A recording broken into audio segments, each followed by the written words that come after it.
Whoa! Welcome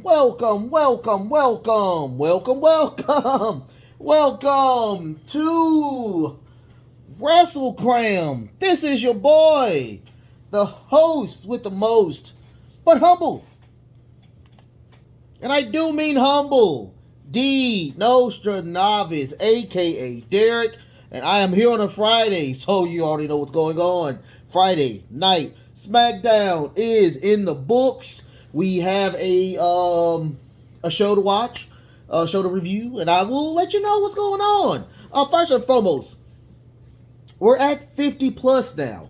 Thank you so very much. Thank you so much for allowing me just to be a part of just a little bit of your time. If you're just giving me just a little bit, I thank you for that. If you're watching the entire show, thank you a ton for just doing this for me. And without y'all, it would not be me. I say this from the bottom of my heart. Thank you so much. As a million times I can say that. I thank you so much.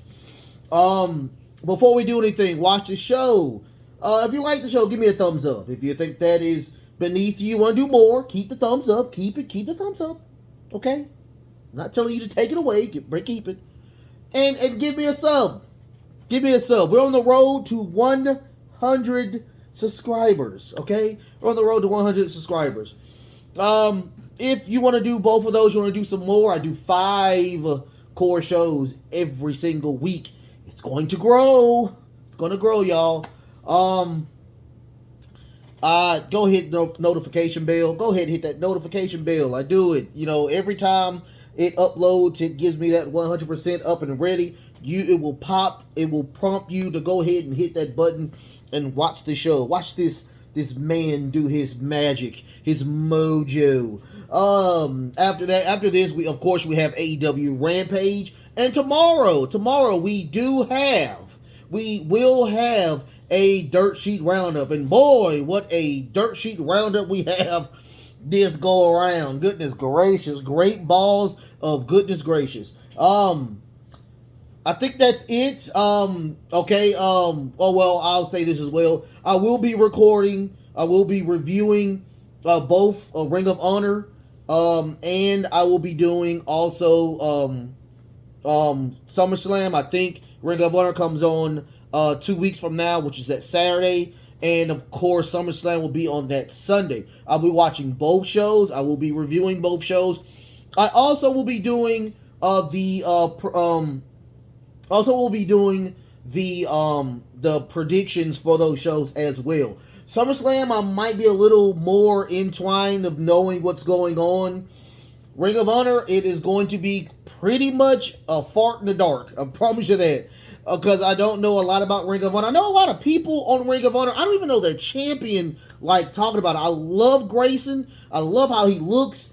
So I really don't know a lot about him. So, but Jonathan Grayson. So I would like to, hopefully they get a show. Hopefully we get a episodic show back up and going, so we can actually see him at work. Hopefully he doesn't lose his belt Saturday, so we can actually see him, do his work, do the work actually. And I love that belt. Have you seen the new Ring of Honor belt? It is a gorgeous belt. It just has ROH on it, but it's a gorgeous belt, you guys. But we're not talking about Ring of Honor. We're not talking about AEW right now. Right now, we are talking about WWE Smackdown. And, what can I say? It wasn't a bad show. And I don't think it was a bad show at all. Not by a long shot. It was not a bad show. Lots of squash matches, though. A gang of squash matches. I'm not understanding that you have a show and it's squash matches, or you have matches that don't even start and it goes into another match. The main event was very weird to me because we didn't get what we were supposed to get. We got the Tribal Chief for 10 minutes, give or take. And then he left. So it was a mixed bag. It was a mixed bag. Let's start from the beginning. How about that? So, first and foremost, we get, of course, the tribal chief. He was already scheduled to be there in I think they're in um where does TCU play? Fort Worth. They're in Fort. He was there. He was already scheduled to be there in Fort Worth, Texas. So he comes out, of course, and the bloodline comes out with him. And he tells, of course, to acknowledge him. And a lot of boo and you suck chants. That was kind of weird with that. But after that, Roman looks at, of course, Paul Heyman, the wise man, and he's just trying to figure out, why are you so nervous? Like, what is going on? Like, what is the issue?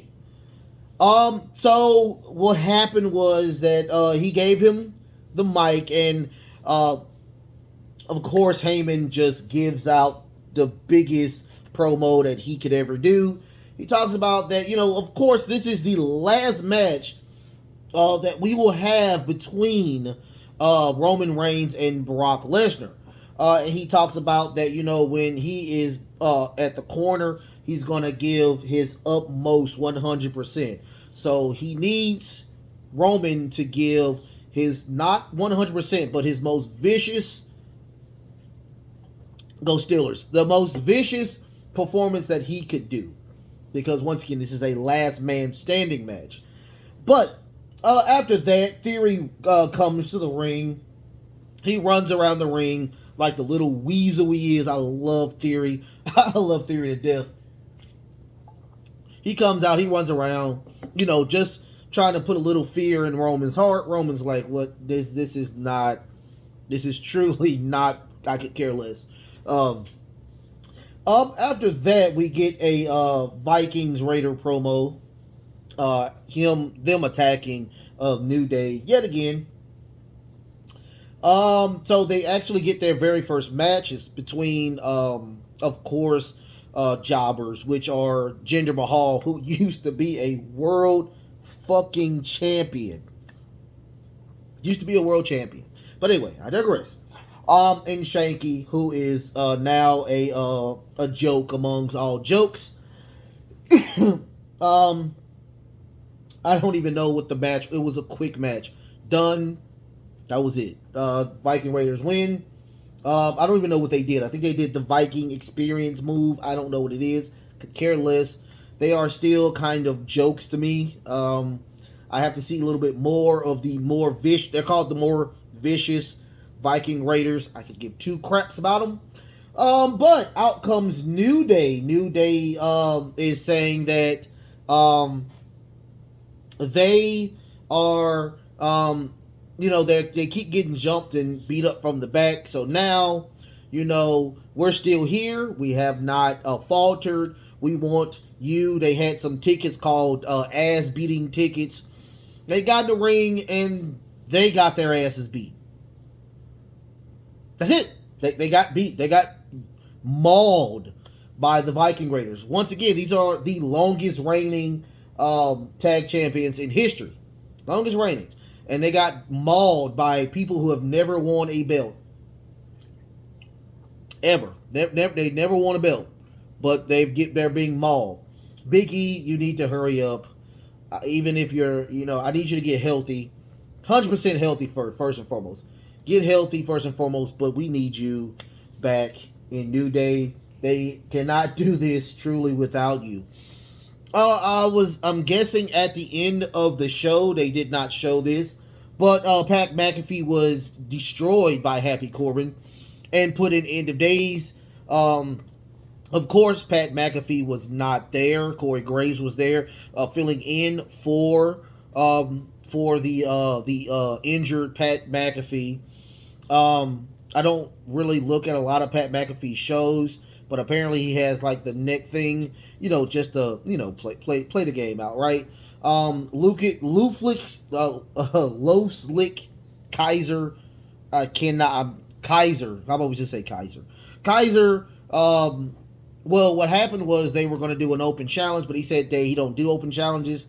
You have to go through Kaiser first before you get a match with me, with Gunther.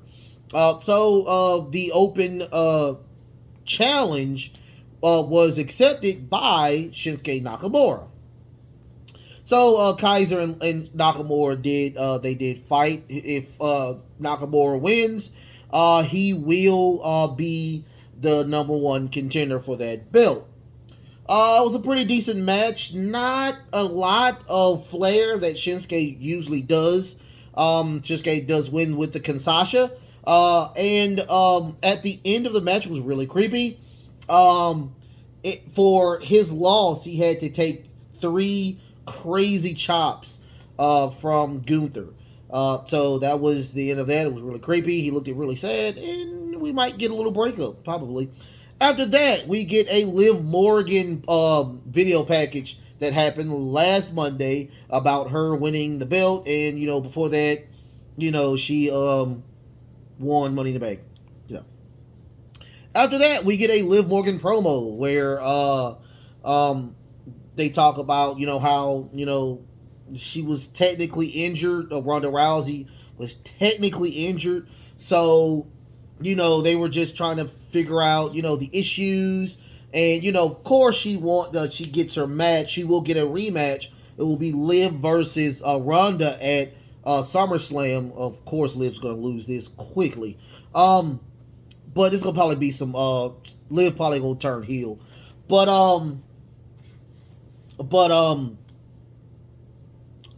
Natalya comes out. I'm sorry, you guys. Natalya comes out and she tells literally the truth. If it wasn't for Natalya working the leg of Ronda Rousey, it would not have been a win for Liv Morgan. It's absolute true. It's gospel. It was absolutely true. So, but out comes Ronda. Ronda says, "Hey, I'm not gonna complain about my loss. I lost the belt. It is what it is. But I will be 100%, and we will see each other at SummerSlam." So but she doesn't want. She's ready for a match now, and she wants to go after Natalya, which they do have. Before I even do that, she forgot where they were at in Texas. She said they were in Tejas, but they're not in Tejas. They're in Fort Worth. So, wow. Anyway, so they have the match. Of course, Ronda wins with an ankle lock. But next Friday we will have Natalya versus Liv Morgan. We get a promo with Drew McIntyre talking about whoever wins this main event between him and Sheamus will be the number one contender for the battle at the castle. Now, here's the thing. Say about a month ago, when he was partnering up with New Day, he was already the number one contender for the belt. Now, I'm not trying to be a smart ass or anything, but how did it become? Did he lose his opportunity and had to gain it back? Like, there's no story behind that. They just went from he's the number one contender to now he has to fight Sheamus for the number one contendership match. Makes no sense to me. I was lost behind that, but it is what it is. He says he's gonna win. He says he's gonna whoever is the champion after SummerSlam, he's gonna do his thing. After that, we got one of my favorite segments of the night, Maximum Male Models. We got the 2022 tennis collection between Messoir and it's Mace.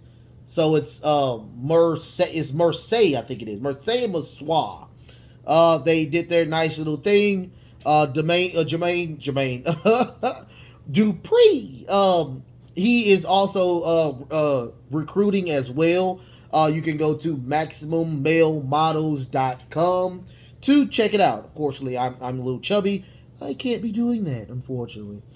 But I do love their saying to titillate the juices of your guilty pleasure. And trust me, my juices are always titillating when I have that on my TV screen. They are awesome. I want to see what they do with it.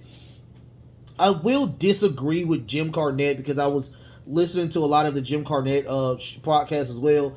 I don't think they're going toward a homosexual type of feel. But I will agree with what he says where Dupree looks truly like he's zoned out and he's just ready for his contract to expire so he can leave. I would like to see where this goes. I know it might be a tag team, but I would like to see where it goes or whatnot. I don't see it more of a homosexual thing to me. I mean, models are metrosexual. A lot of them aren't gay. They're just very metrosexual or whatnot. You know, they want to smell good. They want to look good. You know, things like that. So I disagree with what he said, but and they don't like this segment. I love both segments of maximum male models. I like it. Just me. I guess it's just me. But anyway, after that, we get a promo with Theory talking about, you know, he's gonna retain his belt. He's gonna get his belt back from Bobby Lashley at SummerSlam, and also he's going to get both belts, both world belts, after SummerSlam. I doubt he's going to lose both times. Is what it is. That's just how it is. But Madcap Moss comes in as well, talks about, well, wow, I want to, you know, just see how all this goes as well. Next week, we will have a Theory versus Madcap Moss match. For what? I don't know. But anyway, after that, we were supposed to get Aaliyah and Lacey Evans, America, versus Shayna Baszler and Chauncey. We're supposed to get that. So Aaliyah is already out in the ring, and her song, Lacey Evans' song pops up.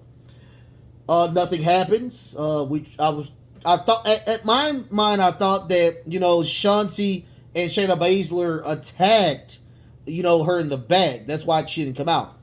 But she finally comes out, and she wants one more go where she goes to the back and, you know, her music pops up and she walks out. Now, at this time, I knew that the heel turn has commenced or whatnot. She grabs the mic and she talks about of course, heel turn, the fat people that are in ringside eating their pulled pork sandwiches and brisket. You know, so I guess she's upset that people are fat. Her ring attire is trash. Of course, she gets the what chance, and we don't get a match. We get a women's right to Aaliyah to knock her out cold. That's it. So we get a heel turn from her. Hopefully she goes back to the Southern Belle storyline, because that was the best storyline to me. She was trash. I mean, this gimmick was truly horrible, and it's because of that trash 4-segment thing that they gave her. They destroyed. I love the Southern Belle thing.